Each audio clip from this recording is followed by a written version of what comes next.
Back on. You good? You good? Yeah. All right. Lee G, I don't know if you still on or not, but like I had told you guys before, the people at the hotel told us that we had to leave because another party was coming in. I told you guys that we was going to pick it up at Josh's house, so this is where we're located at right now. So if those that are still online, we left off with Lee G's question in Revelation chapter 13 and verse 10, looking at those that went into captivity shall be led in. Those that led into captivity shall go into captivity. What we saw as we was reading that in its contents, we saw that had nothing to do with. Is that van locked? Can you ask Tiana, is our van locked? Huh? Yeah, please. Yeah, I ain't even know. Okay.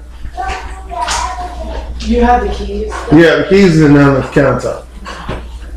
But as we read Revelation chapter 13 and verse 10, we saw that keeping that verse in context, it wasn't talking about what some of these Hebrews stand on the corner and read pertaining to, you know, the white man, how he led us into captivity. Well, he gonna go into captivity.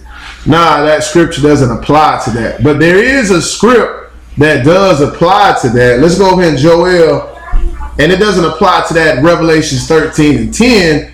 It's just talking along that line pertaining to, you know, the ones that took us into captivity. They gonna go.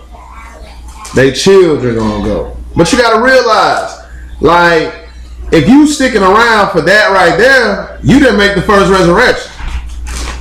That's what you gotta understand. Like, you gotta realize is that, you know, what occurred with us ain't gonna occur with them. That's right. You know, that's not gonna occur with them. What's up, bro? What's up? Hey, hit Josh's phone up because we still live right now on the YouTube. Call Josh up. We live right now. Oh, okay. Yeah. Hit Josh up. But yeah, just because what was done unto us in slavery and when we went into captivity, that ain't gonna be done unto them. As to what we're gonna read, because we can go and read in the law pertaining to how, you know, a person who has a servant, how you supposed to deal with them. You know what they did to us. You know, God said they further the affliction, so He's gonna deal with that in its time. But let's look at this Joel chapter 3, and let's pick it up at verse 3. Joel chapter 3 and verse 3. Read it. Go ahead. And they have cast lots for my people. Go ahead. And have given the boy for an harlot, and sold the girl for wine, that they might drink. Keep reading. Yea, and what have ye to do with me, O Tyre, and Zidon, and all the coasts of Palestine? So all the coasts of Palestine, Tyre and Zidon. Go ahead. Will ye render me a recompense? And if you recompense me, swiftly and speedily will I return your recompense upon your own head. So what was done to the children of Israel, guess what? The Lord is going to do this unto the nations. That what? Sold the young boy for a harlot and sold the young girl for some wine. Yeah. That's what took place with the children of Israel. So he just said it's like what? And I was speedily and swiftly and speedily will I return your recompense upon your own head.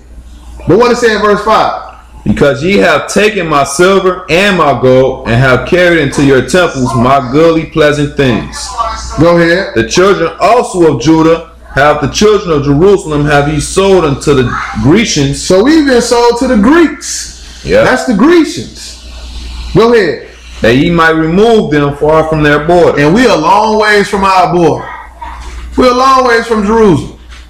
We scattered throughout the four corners of the earth. So us being from our borders, what? It just said in the top of that verse 6, the children also of Judah and the children of Jerusalem have ye sold unto the Grecians. That's who we were sold unto. But skip down to verse, you know what? Keep reading verse 7, bro.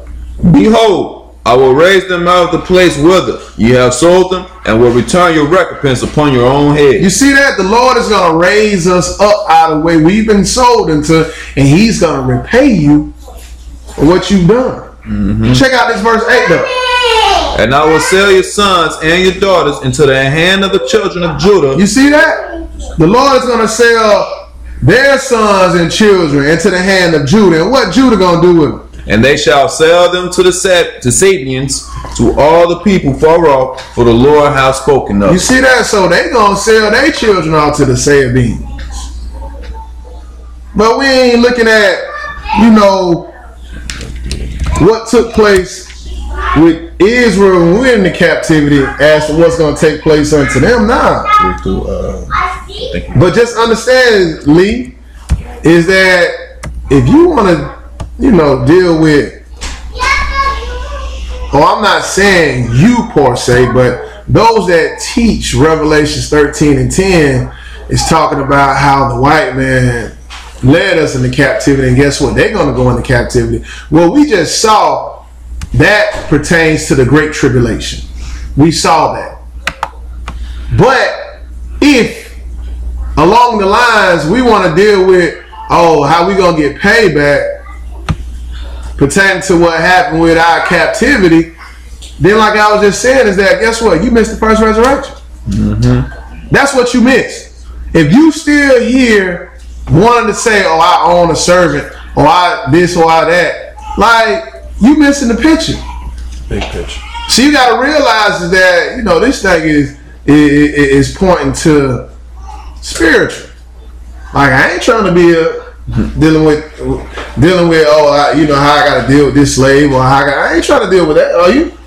Nah, we ain't trying to deal with that. We trying to make the first cut. So that Revelation chapter 13 and verse 10 is pertaining to the Great Tribulation. That's all it's pertaining to. So we're gonna go to the next question. About the Pentecost. Yeah, that thing. I got you, brother. Just keep it going. Oh, it just came up. Oh, okay. Where is it? Water of Christians or something like that. So these are the oracles that was given to the children of Israel. Let me turn it It says, Alright.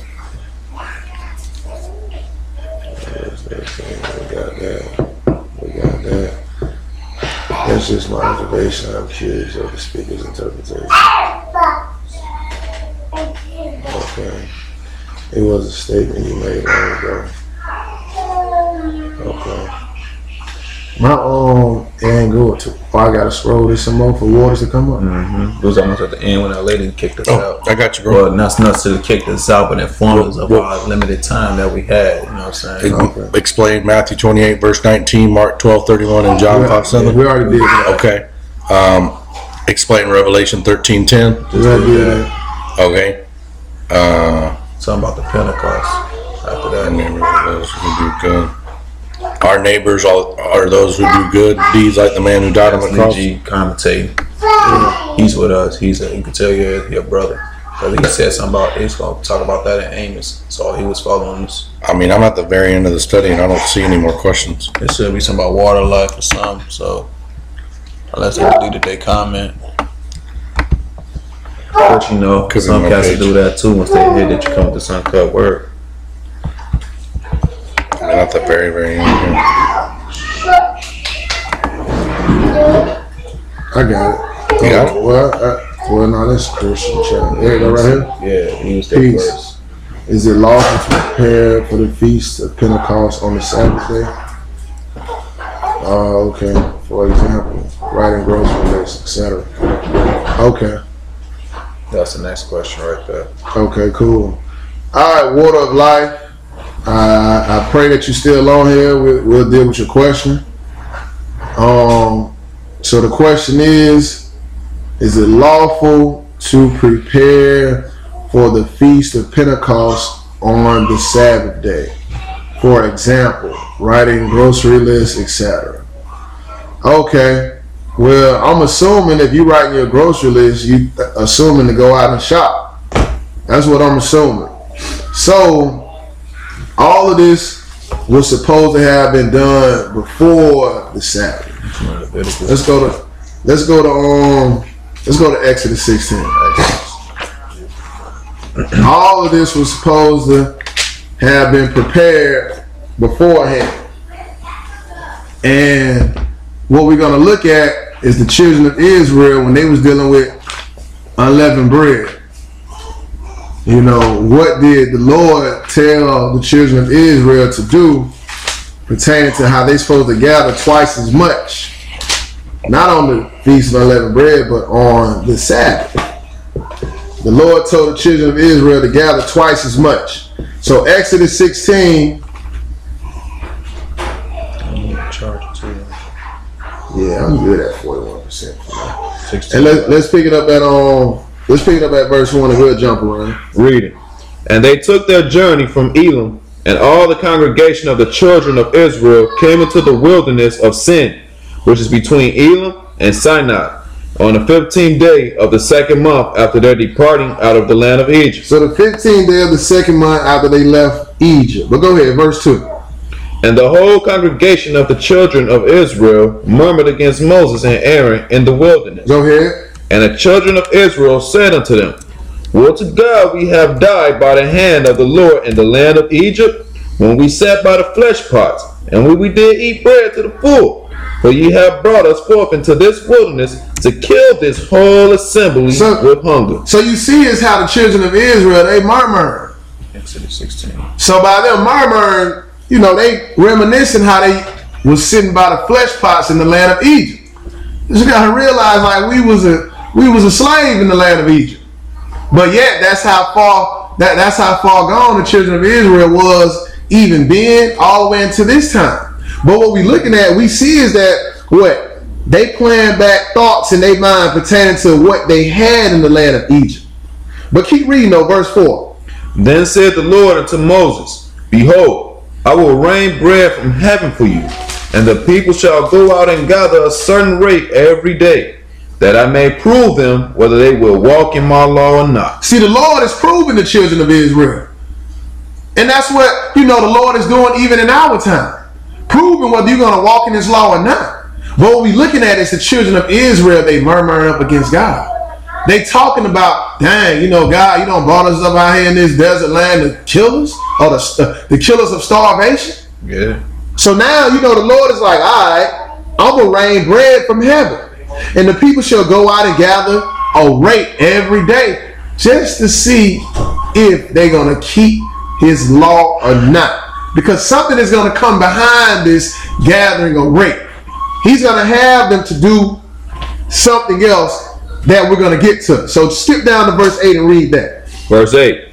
And Moses said, This shall be, when the Lord shall give you in the evening flesh to eat, and in the morning bread to the full. For that the Lord heareth your murmurings, which ye murmur against him. And what are we? Your murmurings are not against us, but against the Lord. So your murmurings ain't against Moses, it's against the Lord.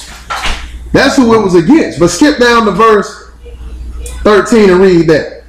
And it came to pass that at evening, that the quails came up and covered the camp, and in the morning the dew lay around about the host. Go ahead. And when the dew that lay was gone up, behold, upon the face of the wilderness there lay a small round thing, as small as the hoar frost on the ground. So the Lord rained quails, and he laid manna. He rained manna. That's what the Lord did for the children of Israel, just because of their murmur. But skip down to verse 22 and read that though, because this is what we came here for. The question is,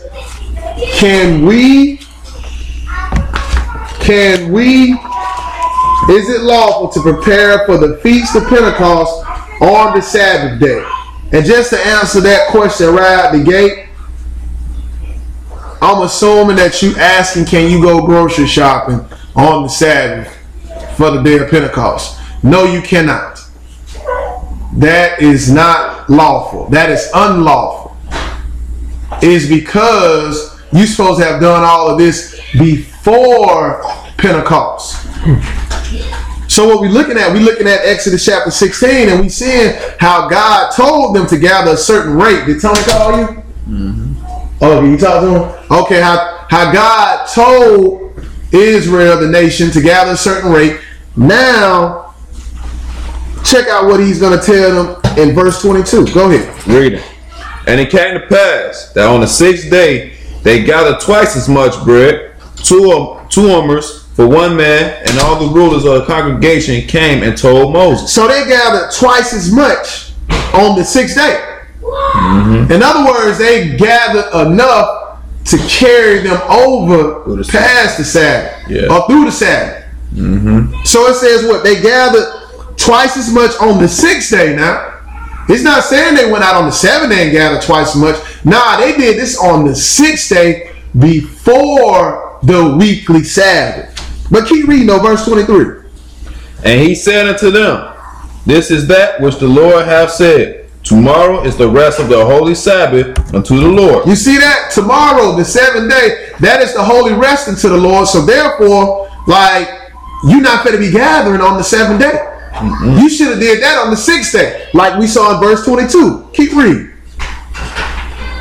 Alright. Bake that which ye will bake today, and see that ye will see, and that which remaineth overlaid up for you to be kept until the morning. Go ahead, verse 24. And they laid it up till the morning, as Moses bade, and it did not stink, neither was there any worm therein. You see that? Like, they laid it up, and it didn't even stink. Meaning they didn't put it away on the Sabbath, they left it out. Yeah. So that's even like with us today. Like, we might leave out a little extra that we ain't eat all of the night before the Sabbath. We might just leave it out, just like the brother did with his hot wings. Yeah. You know what I mean? He left that out, and it was preserved for the next day. So we see is that the Lord told the children of Israel to bake that which you shall bake, and to seed that which you shall seed, and that which remain over lay up for you to be kept until the morning. Verse 25. And Moses said, eat that today, for today is a Sabbath unto the Lord. Today ye shall not find it in the field. You see that? Today, on the day of the rest, on the Lord's Sabbath day, like, you're not going to find it in the field. But what Israel did, verse 26. 6 days ye shall gather it, but on the 7th day, which is the Sabbath, in it there shall be none. You see that? The Lord is pretty clear. He's telling you 6 days ye shall gather. So you got 6 days to gather your food. You got you had more than enough time to gather what you need to gather before Pentecost. You know, just like you prepare for the weekly Sabbath, understanding that this is a back-to-back Sabbath, like, you were supposed to over-prepare.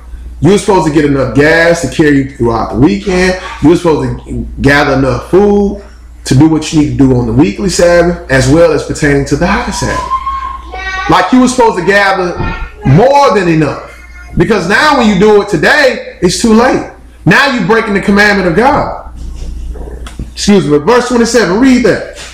And it came to pass that there went out some of the people on the 7th day for to gather, and they found none. You see that? Israel, disobedient. They went out anyways when the Lord told them not to go out on the 7th day. They went out anyhow, and they found none. Check out what the Lord said unto Moses, verse 28. And the Lord said unto Moses, how long refuse ye to keep my commandments and my laws? Go ahead. See, for that the Lord hath given you the Sabbath, therefore he giveth you on the 6th day the bread of 2 days. You see that? He gave you the bread of 2 days on the 6th day. Go ahead. Abide ye every man in his place. Let no man go out in his place on the 7th day. And this right here isn't talking about, because a lot of people will use this out of context. They'll go here and they'll be like, see, we ain't got to go nowhere on church. Or we ain't got to go nowhere because it say right here is to, you know, remain in that place. Nah, he talking about for this period right here. He talking about when he told the children of Israel not to go out in the field and gather on the 7th day, but to remain in your place on the 7th day. That's what he's talking about. This doesn't apply until our time or even in their time. Having a holy convocation is what they were supposed to keep. Let's go over to Leviticus, the 23rd chapter.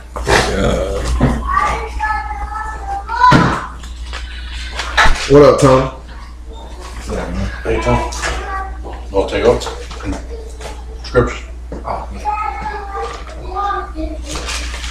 Leviticus 23.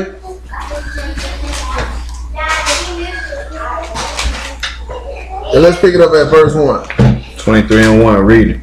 And the Lord spake unto Moses, saying, Speak unto the children of Israel, and say unto them, concerning the feast of the Lord, which ye shall proclaim, and to be holy convocations, even these are my feasts. Go ahead. 6 days shall work be done, but the 7th day is the Sabbath of rest, and holy convocation. You shall do no work therein. It is the Sabbath of the Lord in all your dwellings. So we see is that the weekly Sabbath, no work. He says 6 days shall work be done, but on the 7th day, no work. That's what he just said pertaining to the weekly Sabbath. Then after that, we have Passover. Then we go into the Feast of Unleavened Bread. Now we're dealing with the Feast of Weeks or Pentecost. So let's jump down to verse 10. Go ahead and read it, bro.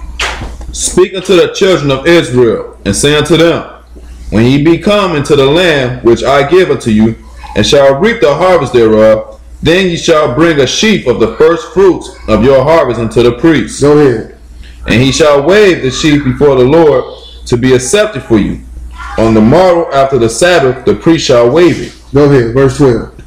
And ye shall offer that day, when ye wave the sheaf, and he lamb without blemish of the first year, for a burnt offering unto the Lord.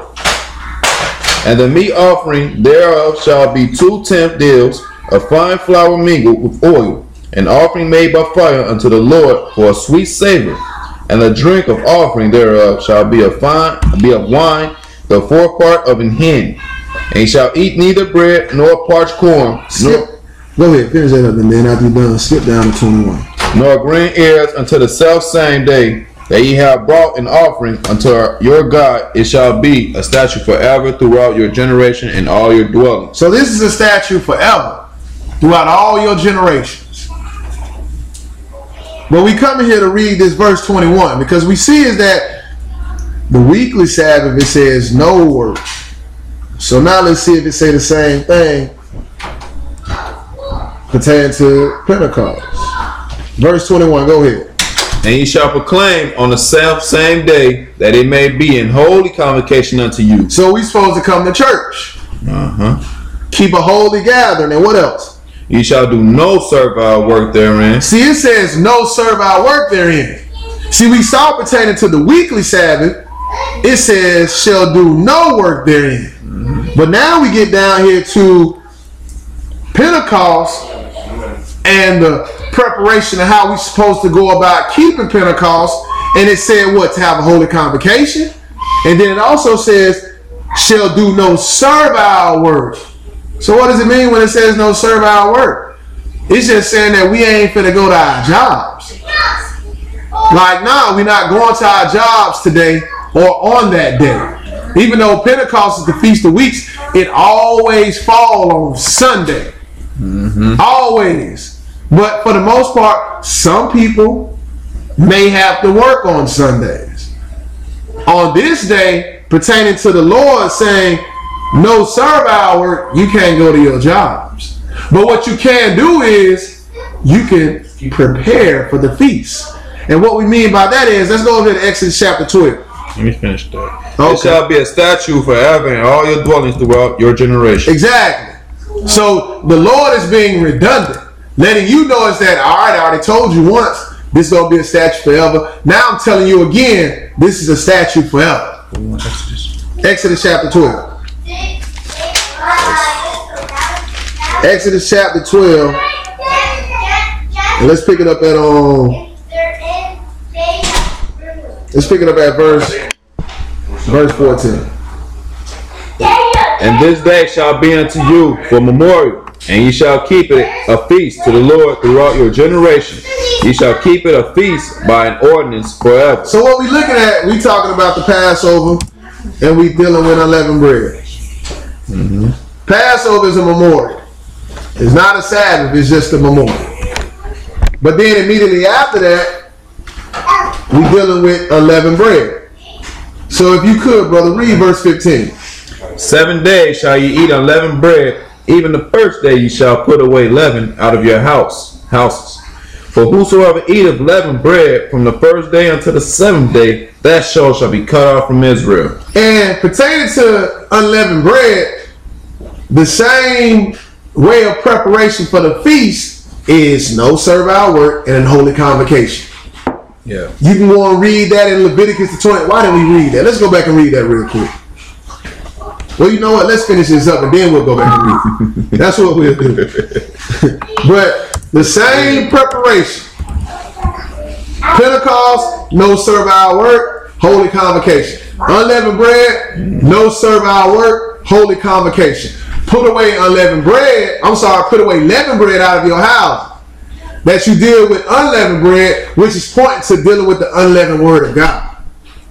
That's what it's dealing with. So now what we're looking at in Exodus chapter 12, Exodus chapter 12, we looking at how the Lord told the children of Israel to deal with the Passover and unleavened bread. So we just saw that the Lord said in verse 15, 7 days you shall eat unleavened bread. And if you get caught with leavened bread, you shall be cut off. Yeah.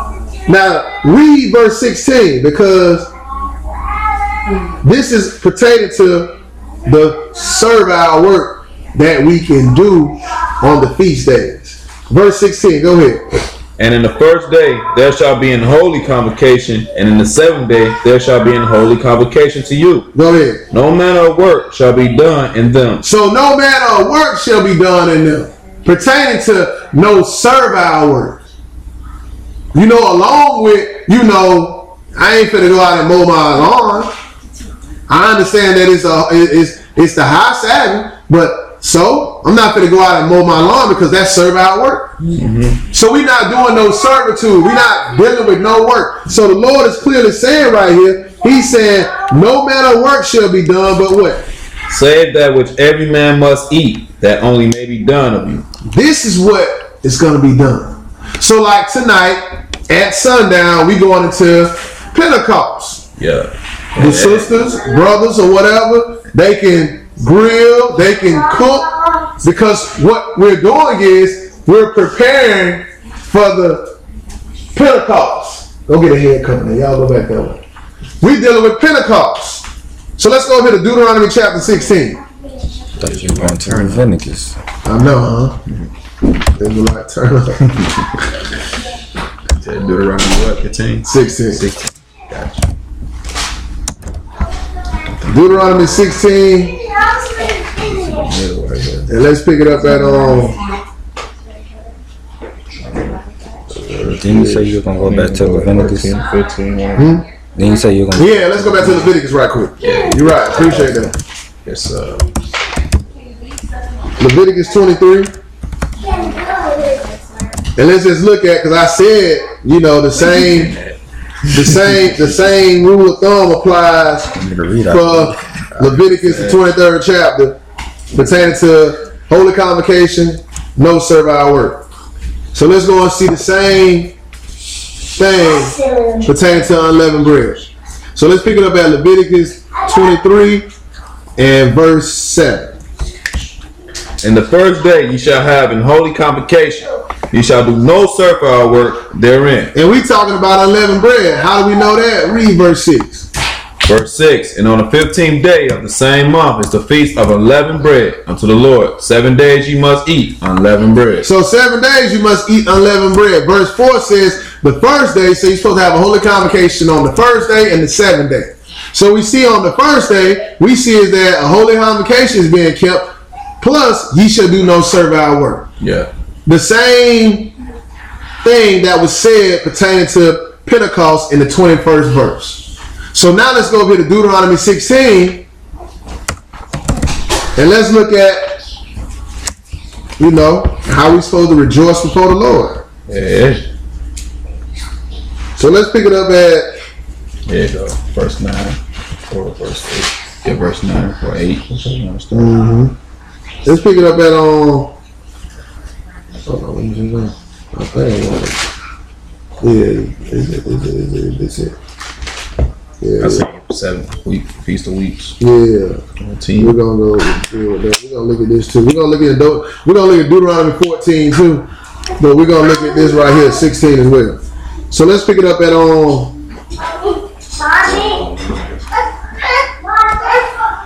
7 days, thou shalt rejoice. 7 days should I keep a silence. So let's pick it up at verse 8. Hold on. Let's pick it up at verse 9. 7 weeks shalt thou number unto thee. This right here, this Deuteronomy 16 is your Leviticus 23rd chapter. This is another place where you can go and find the feast days. So Deuteronomy 16 is the Lord's feast days as well, but you know, He's going to specify on how we supposed to appear before the Lord. So Deuteronomy 16 and verse 9. Read that again, bro.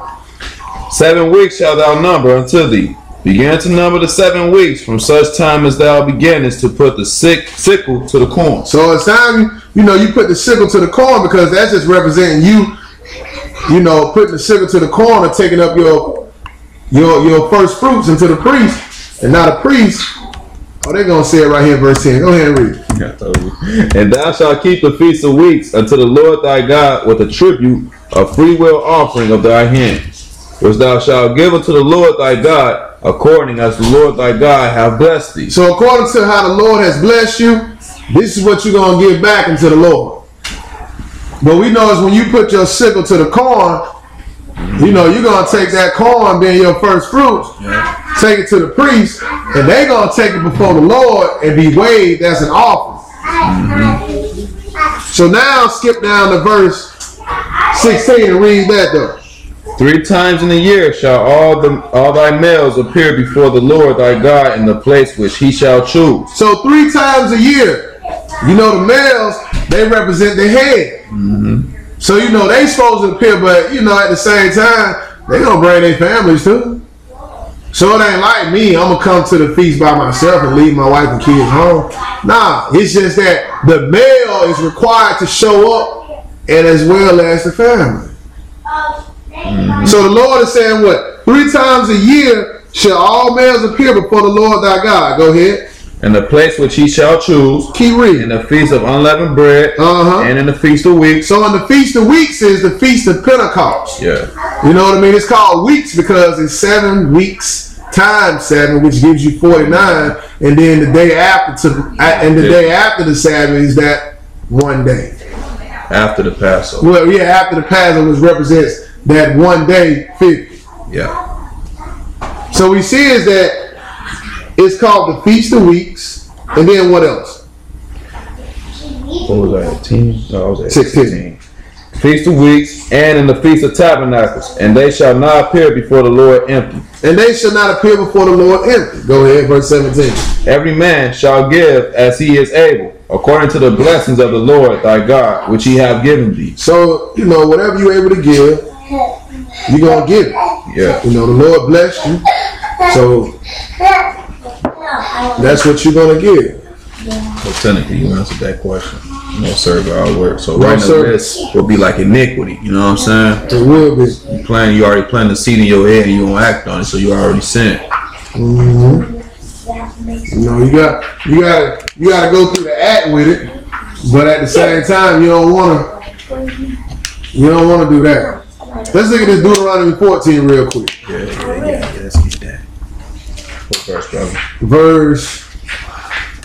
Verse 23. 23. Y'all go in the back. Reading. And Go ahead. And thou shalt eat before the Lord thy God in the place which he shall choose to place his name there. You saw that in Deuteronomy 16. Yeah. We saw how the Lord said he gonna put his name or choose a place where he gonna put his name there. But go ahead. The tithe of thy corn, of thy wine, and of thy oil, and the firstlings of thy herds and of thy flocks, that thou mayest learn to fear the Lord thy God always. Go ahead. And if the way be too long for thee, so that thou art not able to carry it, or if the place be too far from thee, which the Lord thy God shall choose to set his name there, when the Lord thy God hath blessed thee, Go ahead. then shalt thou turn it into money and bind it up. Then shalt thou turn it to money and bind it up the money in thy hand, and shalt go unto the place which the Lord thy God shall choose. So you're gonna take this money and bind it up in your hand because the wait might be too long. You know, you might have some cows or you might have some goats. You know, you might have a whole lot of corn or whatever the case may be. But what we're looking at is if that wait be too long, then you gonna sell all of that stuff and turn it into money. This didn't occur on the Sabbath. This was done prior to the Sabbath. Make it plain, bro. So, just because we go in here and we take a look at this, the Lord is giving you instructions on what you're going to do if the way be too long for you. You're not going to go into Walmart or wherever it is and apply this as to being on the Sabbath. Now, so we're looking at how the Lord said, then shalt thou turn it into money and bind it up in thy hand and shall go into the place which the Lord thy God shall choose. Verse 26. And thou shalt bestow that money for whatsoever thy soul lusteth after, whether it be oxen, or for sheep, or for wine, or for strong drink, or for whatsoever thy soul desireth.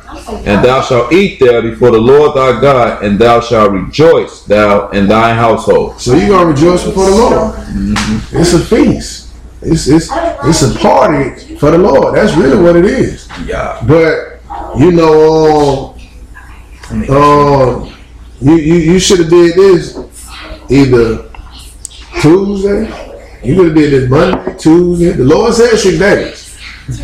But last night, you too late. Nah, you could have did this yesterday or Thursday.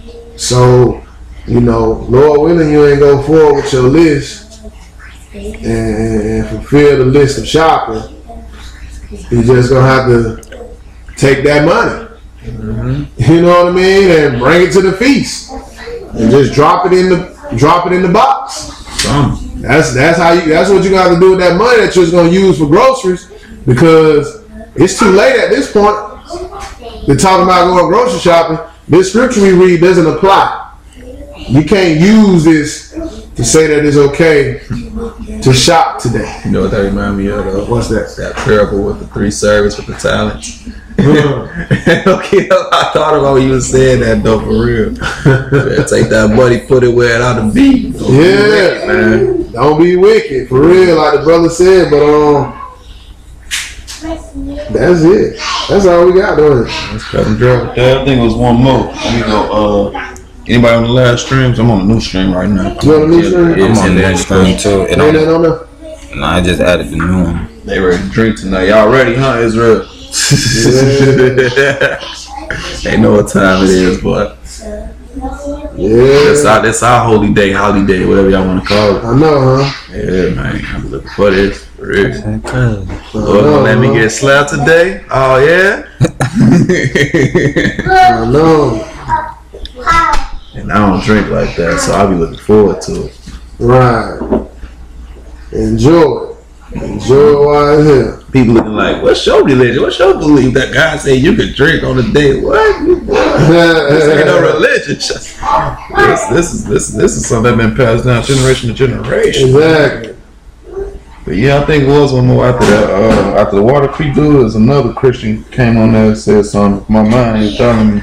I just can't remember verbatim what they said, but I think they was asking about somebody, rhetorical, something about a neighbor or something.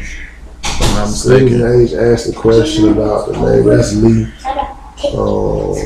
That's it, bro. Okay, hold on. Anybody viewing this stream got any more questions? I know we on the old stream. I'm viewing the new stream. Please place your questions in the comment section. Yeah, Lee had a question. Alright, Mark Larson asked, what is the mark of the beast? Okay. That's on the new stream. Let me go to the news screen. that must just have popped up. That's Xfinity. I don't mind us, man. Alright, what is the mark of the beast? Just popped up. Alright. Let's go over to Revelation real quick. Yeah.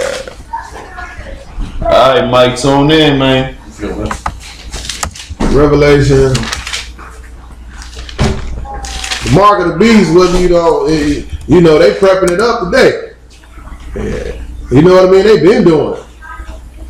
But it ain't, pertaining to the mark of the beast as to what's going to be revealed in this time. But the same church, let's look at it on how they've been doing. Let's look at it in Revelation 13. The same church, they've been doing it you know, since they've been in office, the Catholic Church. You know, they've been prepping you up for the mark of the beast. Because every Ash Wednesday, they prep you up on it. They get you ready for it. So let's look at Revelation 13, and let's pick it up at verse 15. When you get it, go ahead and read it, bro. Read it. And he had power to give life unto the image of the beast, that the image of the beast should both speak and cause that as many as would now worship the image of the beast should be killed. Go ahead. And he causes all, both small and great, rich and poor, free and bond, to receive a mark in their right hand or in their forehead. So he told, so in other words, he said to receive a mark in their right hand or in their foreheads. What is it in verse 17 though? And that no man might buy or sell, save he that had the mark, or the name of the beast, or the number of his head. So it could be either one. It could be a mark, it could be the name of the beast, or the number of his name. But you gotta realize they doing this on Ash Wednesday. I witnessed it. I sat in on it and I seen them come in and put a cross in the middle of their forehead and put a cross on their right hand. And they walk around with that all day long. Like they don't wash it off. Because to them it represents the rebirth or something to that effect. Affliction or something. Yeah, but some crazy. But in other words, they on the slick prepping you up. But check out what this next verse say, verse 18, because now you know the Lord is going to give the wisdom of this mark through John the Revelator. So let's look at verse 18. What it say? Here is wisdom. Let him that have understanding count the number of the beast. Go ahead. For it is the number of a man, and his number is 666. So it's the number of a man, and his number is 666.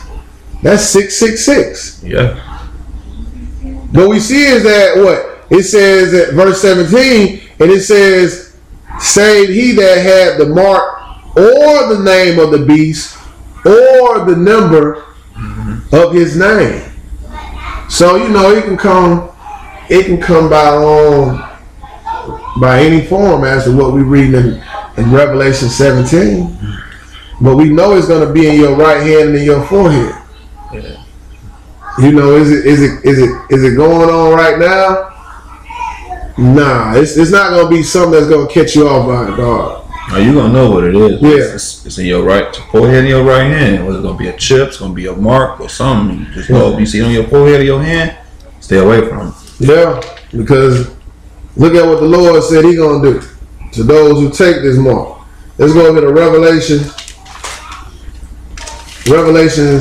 14, and let's pick it up at verse 11. And the smoke of their torment ascendeth up forever and ever. And they have no rest day nor night, who worship the beast and have his image, and whosoever receiveth the mark of his name. So we talking about, let's read, I'm sorry, we missed it. Read verse 10. The same shall drink of the wine of the wrath My of bad, God. bro. Read verse 9. Go ahead. 9. And the third angel followed them, saying with a loud voice, If any man worship the beast and his image, and receive his mark in his forehead or his hand, the same shall drink of the wine of the wrath of God, which is poured out without mixture into the cup of his indignation. And he shall be tormented with fire and brimstone in the presence of the holy angels and in the presence of the Lamb. Ain't that something? Yeah. Like you're going to be tormented in the presence of the holy angels and in front of the Lamb. Talking about Jesus. Like you're going to be tormented. Meaning you're going to have a spiritual worm or whatever kind of worm it is. It's going to be a worm that's going to be eating on your spiritual body. And then you're going to have a fire that's not going to be quenched. If you take this mark. Because what it says in verse 11? And the smoke of their torment ascendeth up forever and ever. And they have no rest day nor night, who worship the beast in his image, and whosoever receiveth the mark of his name. So you don't want to receive or take this mark. But you got to realize, Mike, like, you ain't got to deal with this if you get to the place of safety. Yeah. If you make it to the wilderness, you ain't even got to worry about the mark. Because you got to understand is that, you know, if you here during the tribulation period, there's a lot of people that's going to make it out that's not going to receive the mark, but It's gonna be hard. it's going to be hard. It's going to be real hard. Your faith going to truly be tried. So, to avoid that, you know, there's classes online pertaining to the wilderness, a place of safety.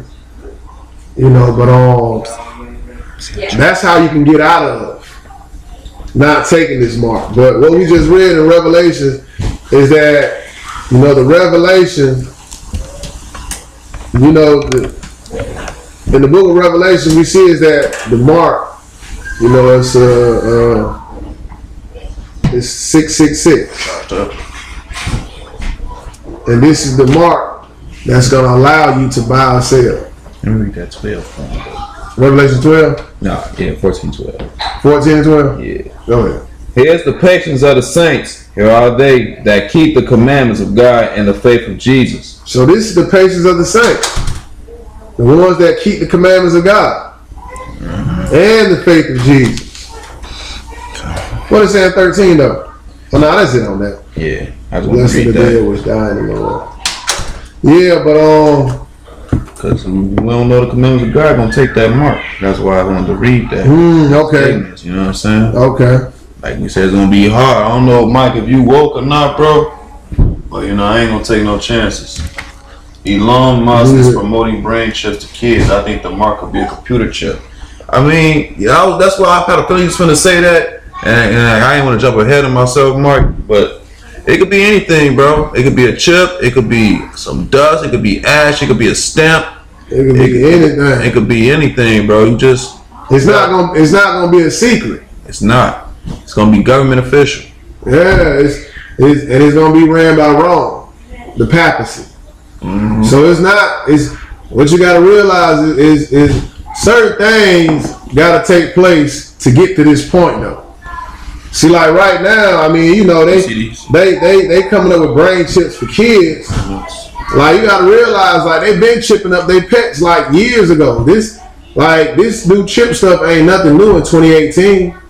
You know what I mean? Like they've been doing. I think I read about people chipping up their animals in like what 2013 or 2012. See if it worked. You know, so it ain't nothing new.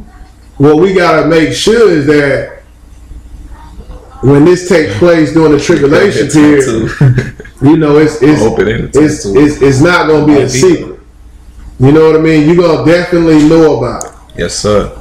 Yeah, that's what you definitely need to know. But all due respect, Mike, and I know, bro, the big bro, he the teacher at this point. But man, on some real stuff, man, don't get into the conspiracy too much either, man, because that could just throw you off, bro. Just stay in this book of God, man.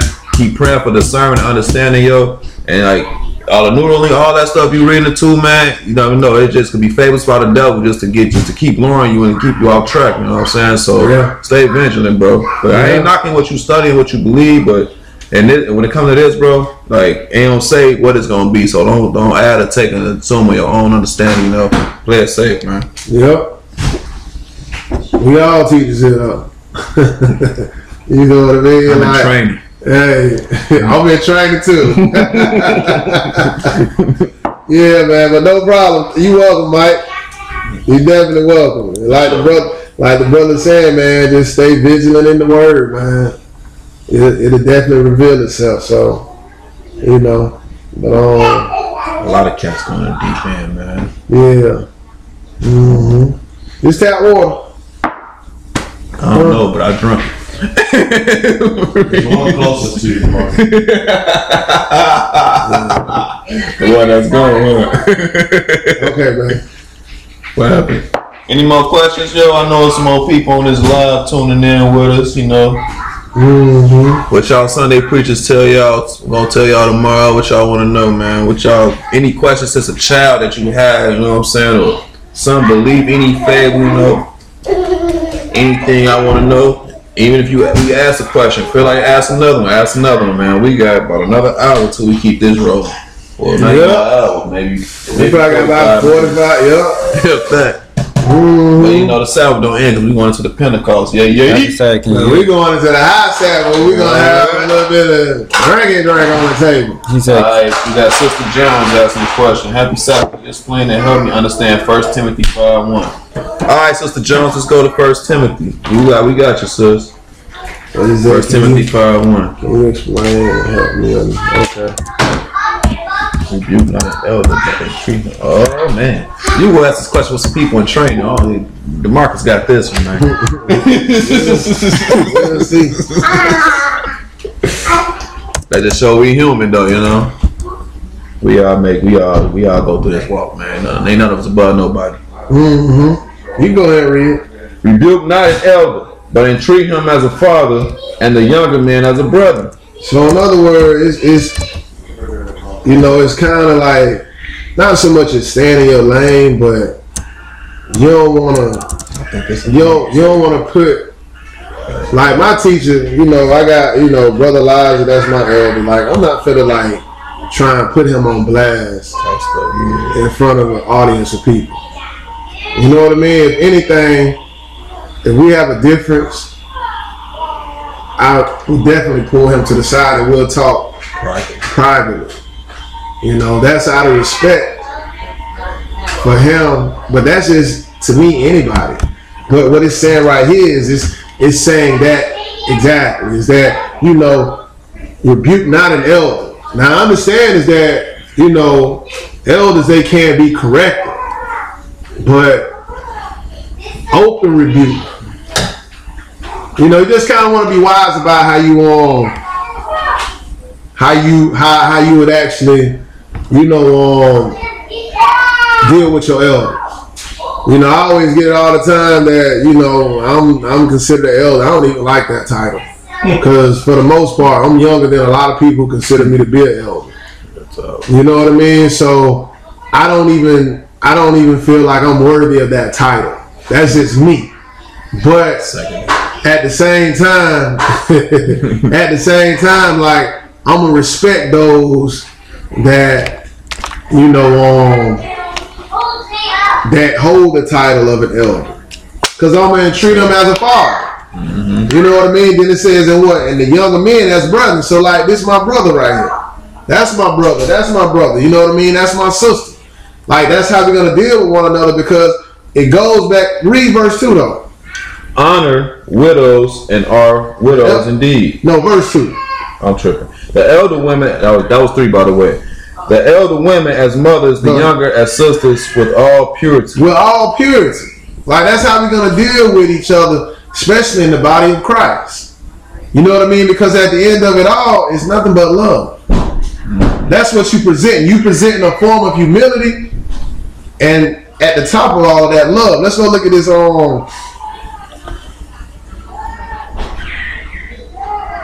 Let's go look at this first in the same book. Let's pick it up at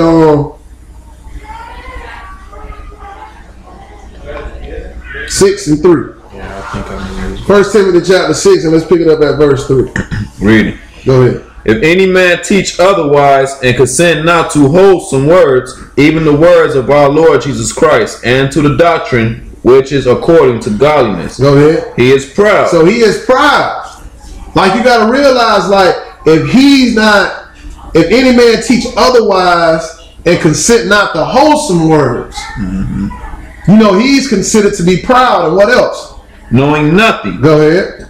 but doting about questions and strifes of words, whereof cometh envy, strife, railings, evil submissions, Verse 5. perverse disputings of men of corrupt minds, and destitute of the truth, supposing that gain is godliness. From That's such it, man. withdraw thyself. So let's go over here to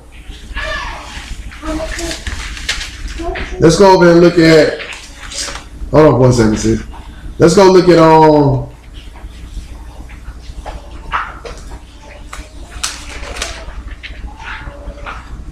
Let's go John, look we at, got you next. I see your question there, John. You next, man. Let's go look at. Let's go into Titus right quick. Titus. That's No, look. Titus. I don't know why I would say that's not think.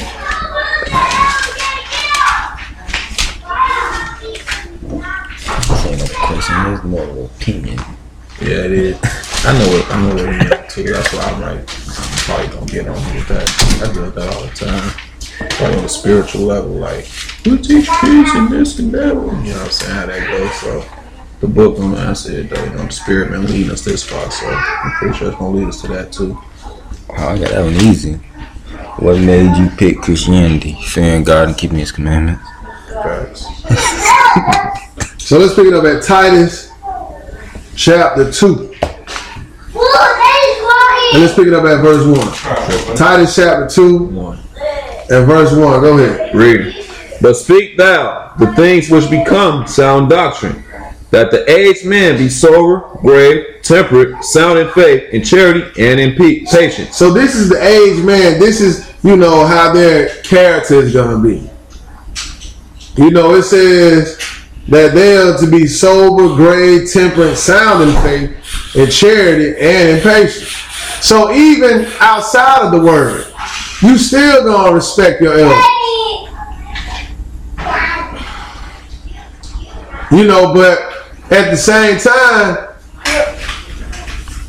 they gonna hold a certain type of degree about themselves. So Titus is letting you know is that the aged man be sober, grave, temperate, sound in faith, in charity, in patience. Verse 3, go ahead. Verse 3.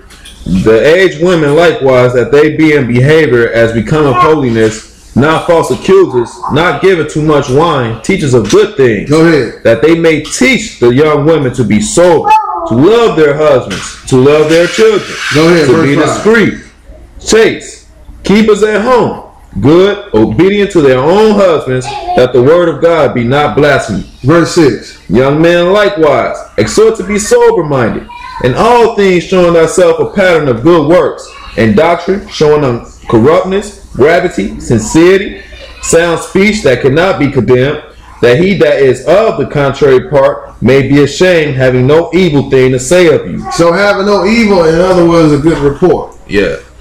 But, you know, you just, I mean, Positivity over negativity. right. And then, you know, just being wise about how you know, you deal with things. Because, I mean, like I said, you know, I don't mind receiving correction. If I'm wrong about something, like, correct me, you know. But at the same time, you know, if the elder is blatantly, like, deceiving you or deceiving the church, Yeah, speak up. Dude. then that needs to be spoke up on. You know what I mean? That needs to be spoke about.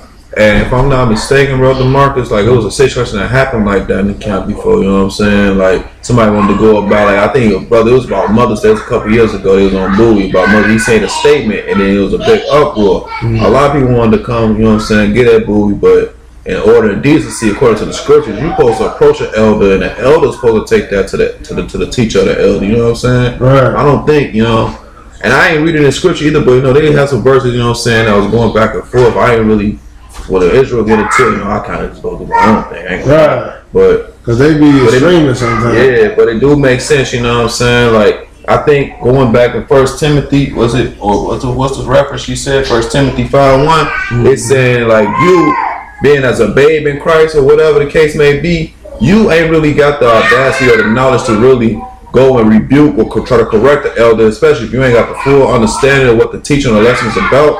I think, and don't quote me on this, this ain't by, this is my opinion. Just to be clear, I believe, you know what I'm saying, you should naturally just go ahead, confront another elder that's pretty much teaches with them. Like, sometimes, you know, how the brothers, they rotate, you know what I'm saying, the service. Some brother might go out of town teaching, and there might be another elder teaching a lesson. You can go confront, like, hey, I don't really agree with what brother so-and-so said. Could you clarify this for me? That's the first step. Instead of going directly to them, rebuking them, maybe you should get understanding. Like, go to another elder, see if you guys can walk on one. Because, you know, the book do say, when there's two or more witnesses, then I am present. So if you can go in the word and actually get some clarity of what you misunderstood, it may actually give you understand what the teacher was possibly saying, if you understand where I'm trying to go with this. So I see you, Sister Jones. I don't know if bro got another passage for you to answer your question, but that's just an opinion. Also, just to use your discernment. If you, especially if you're in truth, you should have some type of discernment, you know, that'll test the spirit. So don't be quick, angry, temporary, you know what I'm saying? Because that's not how we move. And this is actually leading to John's question, you know, why we chose Christianity. Because if I ain't mistaken, Buddhism and Hinduism, you know what I'm saying? That's more of a positive religion. It's idolatry. Let's go back to this 1 Timothy right quick. Yes, sir. We'll deal with that. Let's go over to 1 Peter real quick. 1 Peter. 1 Peter chapter 1. You gotta realize, like, you know, the ones that's dealing with the truth, 1 Peter chapter 5. The ones that's dealing with the truth and the ones that set up to teach the word, they're anointed. Oh, yes, sir. I see it too. You know what I mean? So you gotta realize that, like, God put them in this position. Now, if God didn't put them in this position, then they'll be removed. They'll be taken out. Look at like David, right? You know, look how David dealt with I forgot the guy exactly. Look how David dealt with Saul. You know what I mean? Like, he respected Saul, even though Saul was wrong and out of line. Like, he respected Saul all the way up until the day of his death.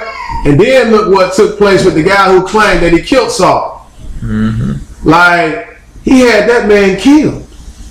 Because he walking around here claiming that he killed Saul and that he took his life, and he was lying. But that lie cost him his death. Because you talking about you took the life of a king. Not only that, God's anointed. Exactly. God is the one that anointed Saul. So even though, you know, we look at, you know, I don't name drop. I don't call no teachers names, none of this. But, you know, he's let the cat out of the bag. Even though what Bowie did, like, hey, okay, that's what he said. That's what it is. For you to be trying to correct and address him, you completely out of line. Exactly. You completely out of line, and things are to be done in decent and in order. So let's look at this 1 Peter chapter 5 and verse 1. 1 Peter chapter 5 verse 1. When you get it, go ahead and read it, bro. Read it. The elders which are among you I exhort. So even Peter, like, man, the elders that are among you I exhort, meaning I put them on a level of reverence. Not saying that, you know, I reverence them over the master, Jesus, but they just hold a high title or integrity about them. What else it says? And a witness of the suffering of Christ. Hold on, it says that who am also an elder. So even Peter, like, Peter himself is even an elder. But guess what he do? He hold other elders to a, what? It says to an exhort. Yeah.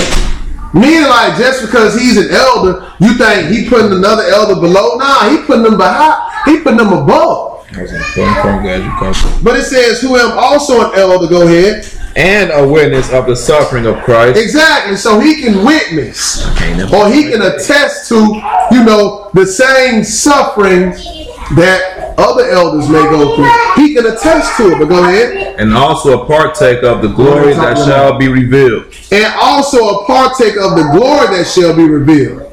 But what it says in verse 2 though? Feed the flock of God which is among you. And this is what the elders are supposed to do. Now understand, if your elder ain't feeding the flock, and we talking about the uncut word of God, if they not feeding the flock pertaining to this word, then you might have to pull their card. Yeah. You got to let them know and say, hey man, the Bible says have a holy convocation on the 7th day. Why are we here on the 1st day? Like, nah, that got to be put in perspective, because deception, like the Bible say, like, all their mouths got to be stopped. In other words, deception got to be cut out immediately. What we see is that, you know, it says, feed the flock of God which is among you. So they got to be feeding the flock. Go ahead. Taking the oversight thereof, not by constraint, but willingly, not for filthy lucre, but of the ready man, but of a ready mind. You see that? So it ain't like they, you know, dealing with the word for filthy lucre. You know, that's prosperity. Like, nah, that's not what they dealing with. Then it also says, like, what? Taking over the sight thereof, not with constraint. Like, they ain't, you know, like, Taking it by force. bullying it, right? Or taking it by force. That's not what an elder is supposed to do.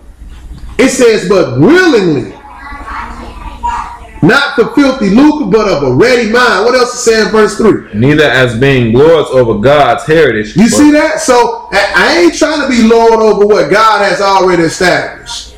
Like I immediately told this brother, hey man, we all teachers, bro. And that is the case. That is very well the case because we can read that pertaining to Exodus chapter 19. Yes, sir. So we all teachers. Whether you stand up before the people, whether you teaching the people on your job, whether you know, whatever the case is, we are all teachers. But at the same time, I'm not Lord over this brother. Ditto. You know what I mean? Neither ditto means neither he's Lord over me. You know? Because this ain't our establishment. This is God's establishment. Keep going though. Oh yeah, verse 4. Verse 3, the bottom of verse 3. But being examples to the flock. And this is how we supposed to be. We supposed to be setting examples to the flock. You know, we supposed to keep a good report. The flock's supposed to be like, man, shoot, that brother, he he's sharp. You know what I mean? Man, he treat his family like, man. You know what I mean? Like, that's the conversation of us being good examples. But what it say in verse, what it say in verse 4? And when the chief shepherd shall appear, ye shall receive a crown of glory that fadeth not away. And we talking about Jesus. That's the chief shepherd. And that's the point. You know what I mean? Because that's what you're looking at. Like when you're looking at the elders, they kind of in a resemblance of God. A ready mind. You know what I mean? Because when you're looking at them, you got to be looking at Christ. Because what they trying to do is they trying to bring you onto Christ. Now, if they making a hiccup here and there, long as they ain't deceiving you willingly, they're like, I mean, it'll be corrected. Because if they got a humble and ready mind, they'll correct themselves. Yes, sir. They'll come back before and be like, hey, you know what I said this last week? I was wrong. I was out of line. Yeah. But for you to try and correct the elder, and like, especially the purpose of the most right, especially his brother Bowie. Like brother Bowie don't, man. All the teachers I know, brother Bowie don't brought them in the word. He was their teacher. At one point in time. You know what I mean? So in other words, like that's disrespect. That's a big brother. That's a big bro. Like that ain't that's a head honcho. An anointed big bro at that. The Lord is the one that set him up on that level. So you want to play it safe. And forgive me for using his name, man. That's just for Iggy elders, you know what I'm saying? I do want to clarify, just in case you see this brother Bowie, man, hey, I ain't want to, but you was the first come to mind. May the Lord add that, you know what I'm saying? Use it accordingly. But yeah, that's facts, you know what I'm saying? Like, that is. That's Israel, we shouldn't be doing that. Nah, we shouldn't. It's a way to doing things, and then at the same time, just let the chips fall where they lay. Yeah. Alright, so, that's pretty much it on that, Sister Jones. Hey, so let's look that's at my slave last name. Alright, John J. I'm gonna take that one, man. What do you think about Buddhism or Hinduism? Okay. I mean, I looked into what do you think about Buddhism? I looked into what Shiva is the one dealing with Hindus, right? Yeah, Shiva's the one with the one with all them gods. When you look at it all, when you look at the origin of it, the original Buddhism, Hinduism on the laptop for yeah, when you look at the origin of it all, it ties back to Catholicism. it definitely does. You know what I mean? Like, you got to realize, like, Catholicism has their hand rooted deep into all these different religions. When you look at Islam, that's all associated with Catholicism. Even when you look into what Pope Francis did, I want to say even a couple of years ago, is that he had a world prayer day. His world prayer day, he had all of the head leaders of every religious organization coming through the cathedral to have a world prayer day. All together. How you do that? How do you do that when all of them have many different beliefs, but yet they confounded themselves to Catholicism, accepting this as how we're going to worship today. But when you look at the history of the origin behind it, like, it's all associated with, Catholicism. The reason why we on We chose Bible Christianity. Let's go over here to this Adrian. let's go over here to this. What is No it? problem, Sister Jones. All praise to the Most High in Jesus' name. Adrian, that's funny. What's that? Oh, okay. Married couple. She makes sleep in 7 quarters. She makes sleep in 7 quarters. When she's on her cycle and she'll not be. I think that's a trap, man. I think they are emeritus people. Nah, that's a legit question because I'm talking smack. they Nah, we know you're not referring to Brother Bowie Sister Jones. Yeah. You know what I mean? We know you're not referring to him. Yeah, that was just my clown self, just speaking too soon, But it's all good. It's all good. But let's look at this Colossians. Hold on for a second. I think that's it. Let me look into the Bible. What verse you got in mind? What's the paraphrase to it? I just read in class today about the call. Oh yeah, Colossians 3. I don't even want to read. Is that it? What you said, Tom? That's Colossians 1. I don't even want to read this. Who did them? It's garbage. What you talking about? Hinduism? Oh, looking at where it originated. Oh, okay. Gotta think that's what you're talking about. You trying to go to 112? What was that? Giving thanks unto the Father which hath made us meet to be partakers of the inheritance of the saints in light. That's what I read today. There was another one that said, You got Colossians on here once. I think I got an idea. hold on for a second. Hold on for a second, boss. Blotting With the out the question. handwriting of ordinance that was against us, which was contrary to us, Calling and took it out God of the without way. repenting. Now we get to his cross. Cause this ain't something that We get numb. well, you see your calling, brother, how that not many wise men after the flesh now. Yeah, let's look at this 1 Corinthians chapter 1 right quick. It's in the same suit. First Corinthians. Like this wasn't something that we did. You know what I mean? As far as why we chose to be Bible Christians. We was called. We was called to this. You know what I mean? Cause like I converted to Islam. My mama Southern Baptist.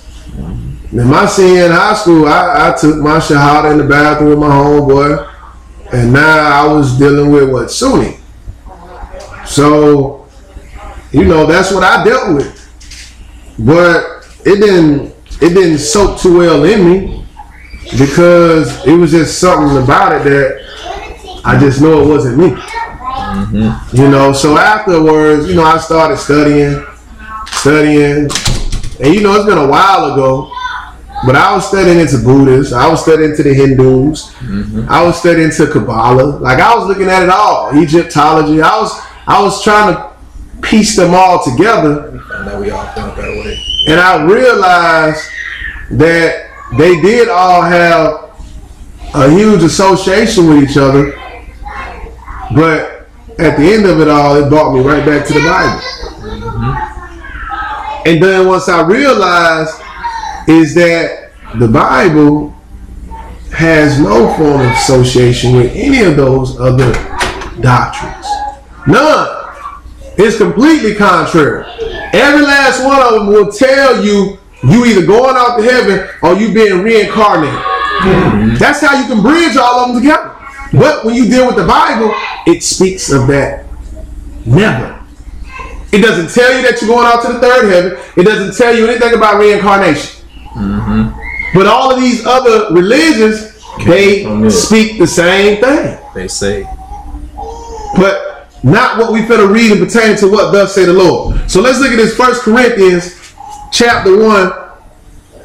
And let's pick it up at verse 26. 26. Go ahead, bro. For ye see your calling, brethren, how that not many wise men after the flesh, not many mighty, not many noble are called. You see that?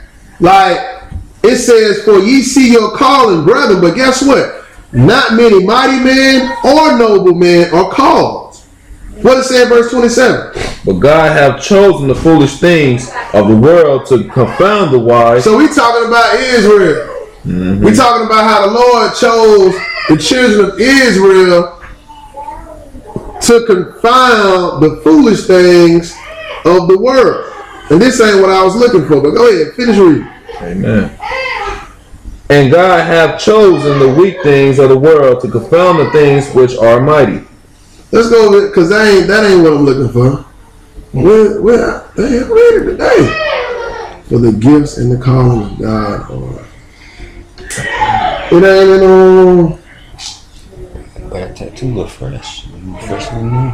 Nah, this ain't fresh. I'm just About 4-5 years old. Thessalonians is the second I'm gonna Thessalonians. tempted to get some more though. I know that though.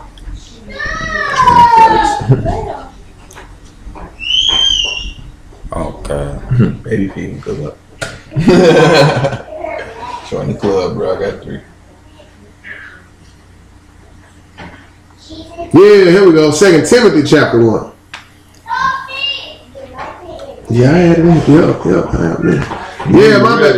Yeah, my bad, bro. This is what I was looking for. 2 Timothy.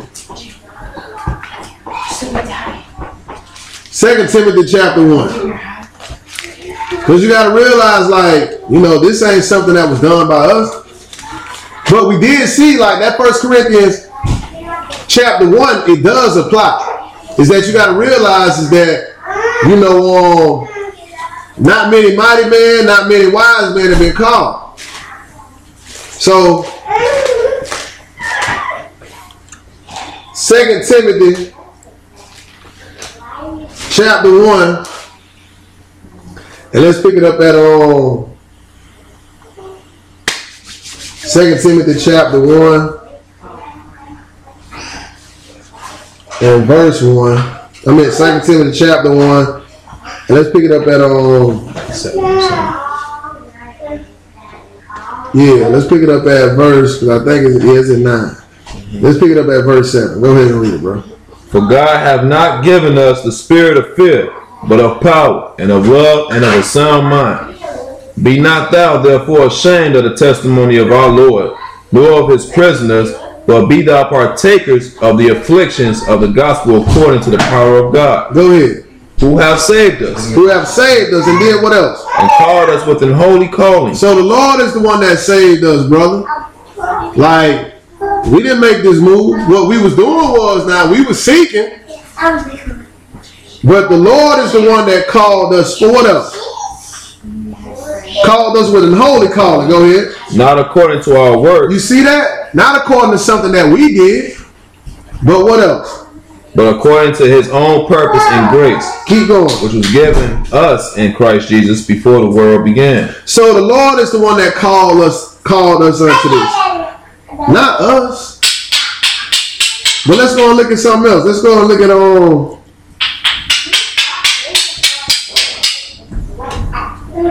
let's go look at this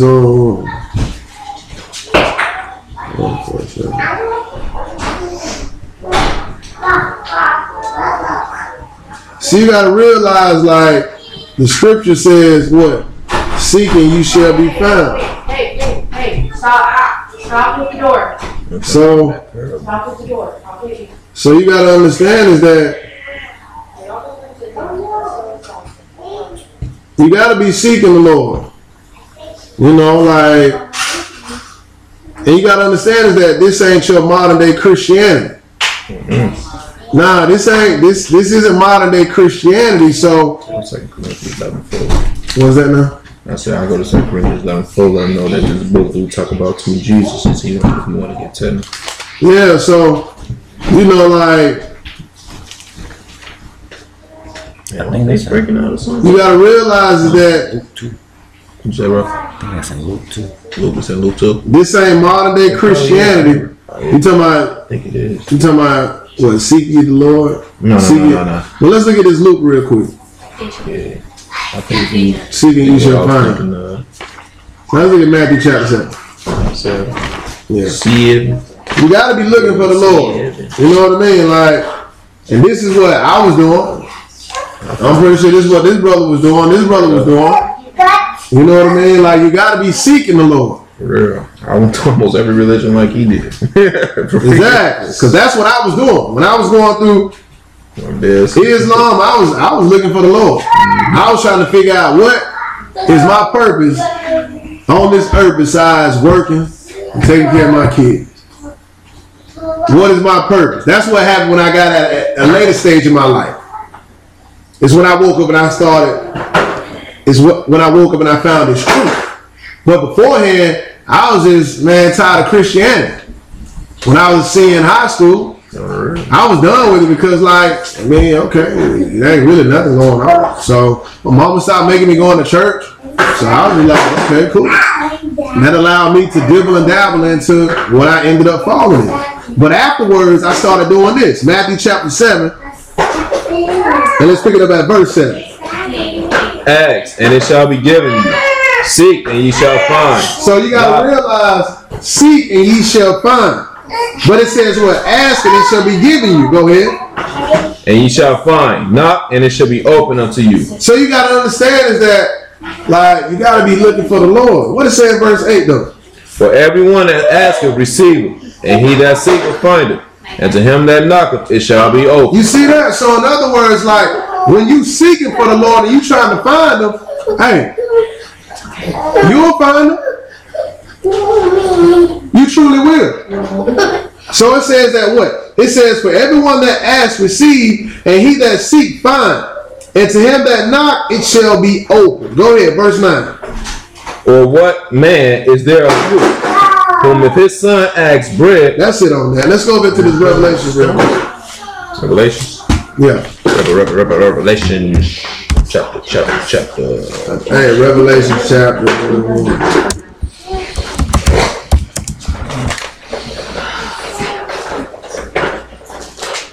No, it's Revelation chapter 2.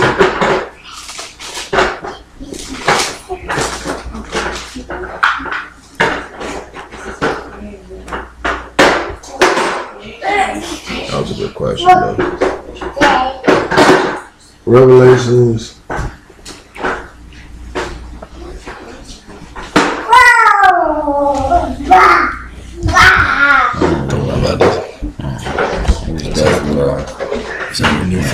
In a nutshell, what he's saying, John, we didn't pick Christianity. We really was called. You know what I'm saying? If you actually want to devotedly find God, you will find him. Most certainly. Like I said, I went through a ton of religions before I found out I was an Israelite. You know what I'm saying? That's probably the last thing I found out. You know?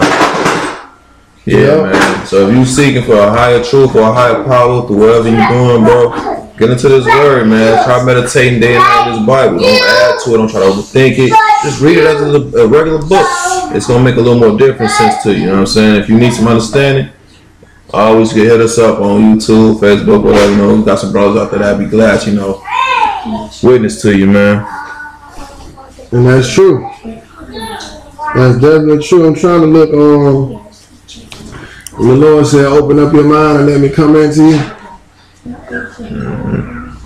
Well, faith without works is dead. See, I had the faith without putting in the work. That's why I went through all them religions. He had to see if I was serious, if I really wanted to find them, That's true, too. So I'm like, man, why I went through Seventh-day Adventist, Islam, Buddhism. I did everything except Catholicism. I feel like that's the same as Christianity on Sunday. So I'm like, I don't need to do that. That's the same thing. I'm trying to find out why these people pray 5 times a day. I'm trying to figure it out. And right back to the Bible, you know what? It's been in my face the whole time. I just never thought to open and look at it. Hold on, bro. I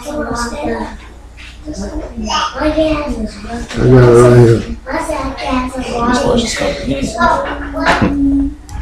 How come you said it's a question that as soon as my phone Likewise, aircraft, man. May the Most High have a blessings and mercy upon you in your life, in Jesus' name, bro.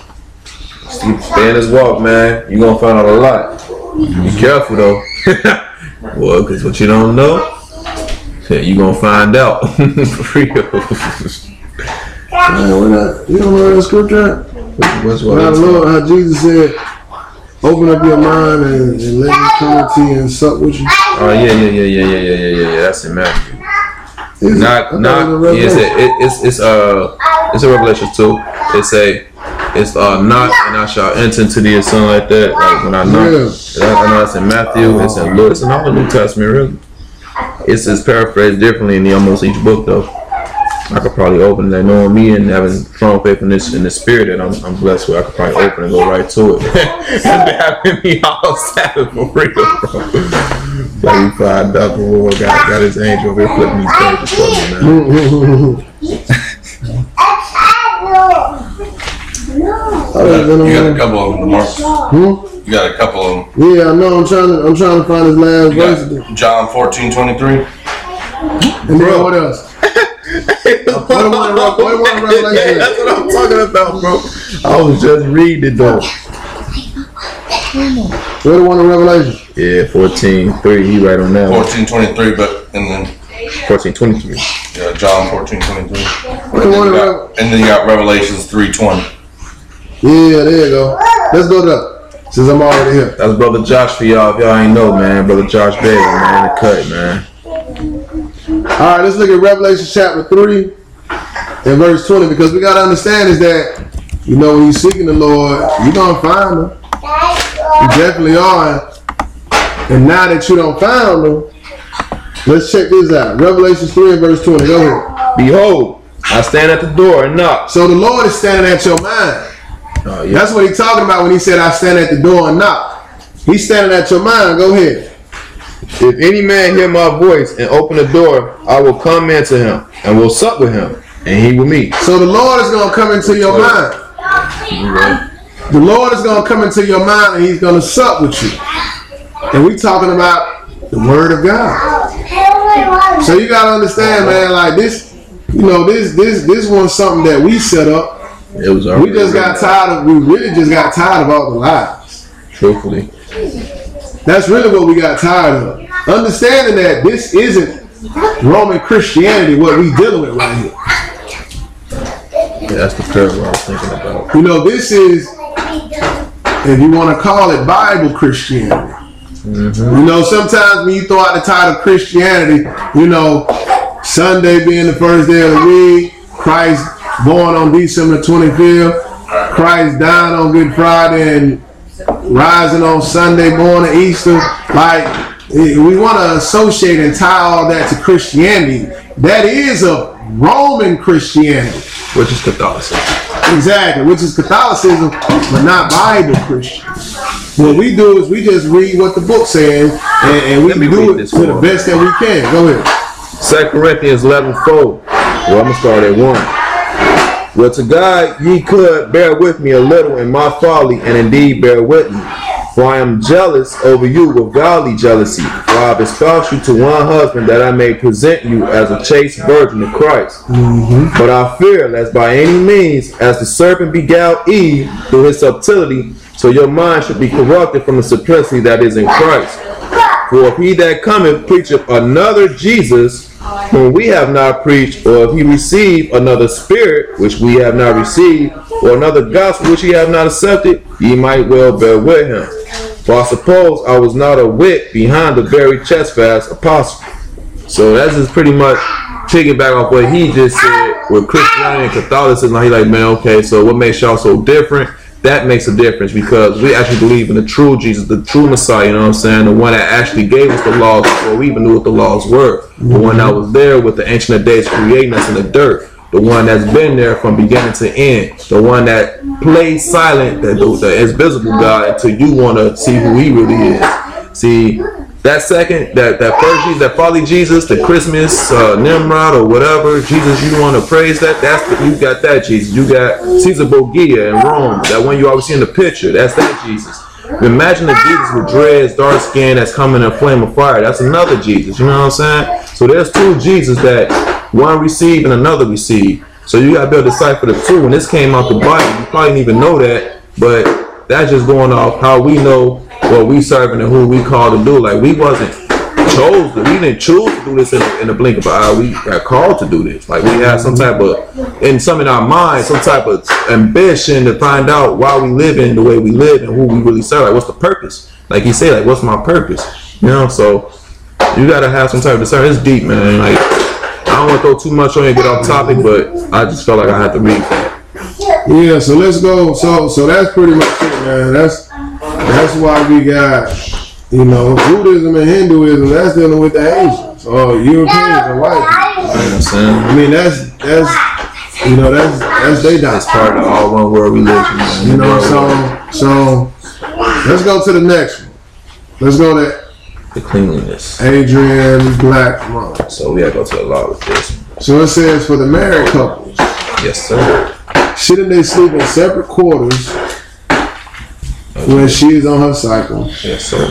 And she also should not be cooking, right? That's right. She's unclean. Well, let's take a look at it. Because you got to realize. What's it saying about it? Does it say mystery? Mystery. What's it called about? Mysterious period or something? Yeah, the cycle. The fountain. The fountain. Yeah. So you got the fountain. what the Lord called it, right? He called it a fountain. Yeah, she right, huh? Mm-hmm. I don't mind. I'm childish, man. Don't mind me. So let's go over to Leviticus. And let's take a look at this, because you got to realize that a lot of this pertains to the children of Israel when they was in the land. You know what I mean? Like a lot of these, you know, cleanliness laws. Let's go to Leviticus chapter 15. A lot of this cleanliness laws was dealing with when Israel was in Jerusalem, when they was in the land. You know, what we do today is the best that we can do to the best of our ability. But you gotta realize, like in Jerusalem, they had separate quarters where they was able to place the women. Today, we in captivity.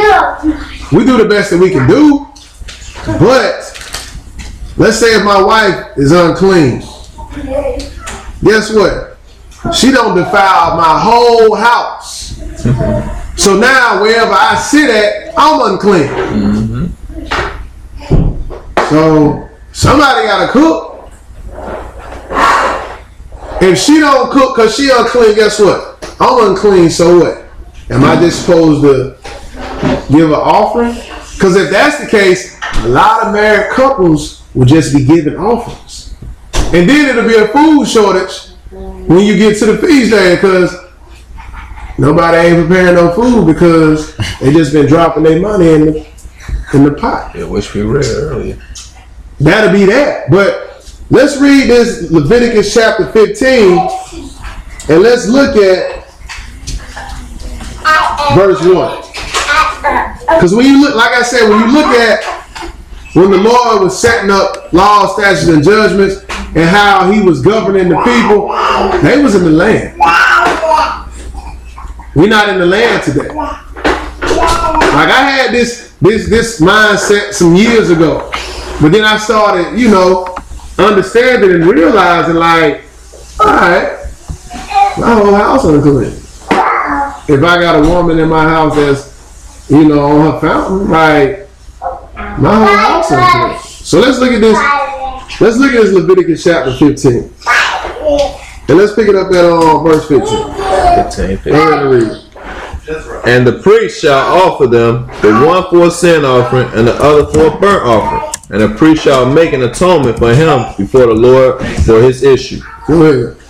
And if any man seed of copulation go out from him, then he shall wash all his flesh in water and be unclean until the evening. So that's when, you know, man lie with his wife, you know, they unclean to the evening. But we came here for verse 18. Go ahead. The woman also with whom man shall lie with seed of copulation, they shall both bathe themselves in water and be unclean until the evening. Well, actually 19 is where we came from. Go ahead. And if a woman have an issue, and her issue in her flesh be blood, she shall be put apart 7 days, and whosoever toucheth her shall be unclean until the evening. But that ain't even it, I don't think. Because it says somewhere It says so. I mean, but that is the case. But it says somewhere else, and it calls it the fountain. Let's keep reading. Go ahead. And everything that she lieth upon in her separation shall be unclean. Everything also that she sitteth upon shall be unclean. You see that? So everything. So whosoever toucheth her bed shall wash his clothes and bathe himself in water and be unclean with the evening. And he real detailed with this. Exactly. What is it in verse 22 though? And whosoever toucheth anything that she set upon shall wash his clothes and bathe himself in water and be unclean until the evening. So you got to realize it's like this was taking place in the land where they had quarters to put their wives that was unclean. We're not in the land right now. Yeah, we're not. You got to realize, let's go and read this Isaiah real quick. This land we ain't unclean. Like what we doing right now, we doing the best that we can. Sanctified. That's what we doing here at the Israel Church of Jesus. We don't have an assigned cooking staff. Nah, everybody cook. Like if what we do is my wife, she prepare more than for my household so that the next person and the next husband and wife, they do the same and so forth and so forth. But we don't have a cooking committee here at the Israel Church of Jesus. Not yet. Nah, we don't have that. You know what I mean? So, and I don't think it's I don't think it's deserving of one. What's up? Also on the menstrual cycle, the Lord does make a difference. Like when you have a menstrual cycle, it's unclean, not in a sinful way. Like the Lord doesn't say if you commit this, then you're gonna die. But if you have certain relations during the menstrual cycle, He said. So we try to do the best we can, but there are certain things we cannot do on that menstrual cycle. Yeah, we're gonna go read that. Yeah. So people don't get like straining and not swallowing a camel. Yeah, we try to do the best we can. Unfortunately, we don't have 2 houses. We can't afford it. So we're gonna try to stay as clean as possible. But there's certain things we can't be doing, and that's what we're gonna do. We're gonna do what we can see that's gonna put us in that fire. Right. Exactly. And not straining and not. That's all I'm saying. Because I know a lot of times people like, especially in Sunday church, they'll say stuff like, hey, so you're going to keep every single one of them laws to the T. Well, we're going to try our best to, and there's certain ones we know we can't be messing with. I think that's man, we lost my train of thought, Josh. It's all good. Where that's at anyway? Well, you're not supposed to lie with your woman when she on a... Yeah, that's what I was going to look at. I know that's in the list still. I want to say. I don't know. Yeah, let me go to Isaiah. Yeah, that's what I was going to go to Isaiah for. Let's go to Isaiah. Where we're looking at how the whole earth is defiled. Yeah. Because you got to realize, like, that's just what it is. Yes, sir. You know, like, the whole earth is defiled. And what we doing, like the brother was saying, we doing the best that we can. We definitely doing the best that we can, but we not.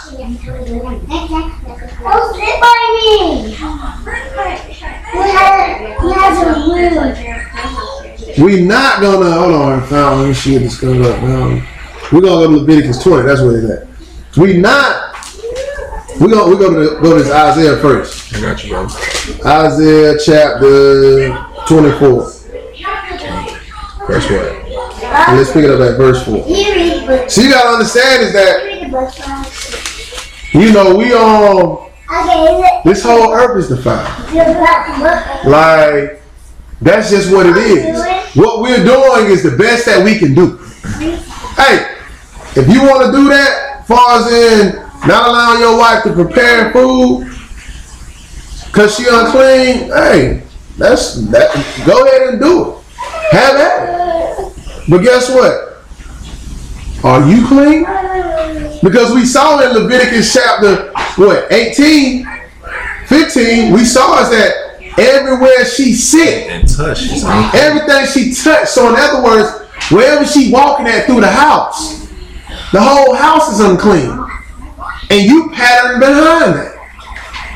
You unclean. But if you want to do it, hey, have that. Go ahead and do it.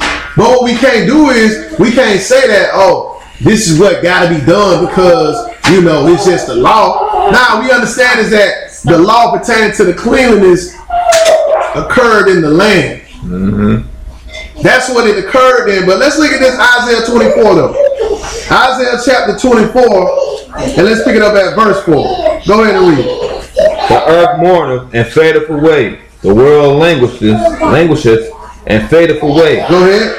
The haughty people of the earth do languish. So the haughty people would be your mighty man, or your high reverence man, your Creflo Dollars and your Joel, well not Joel Sings, your Reverend Al Sharptons and all. Those would be your haughty man, but it just says that they languish, meaning they weak.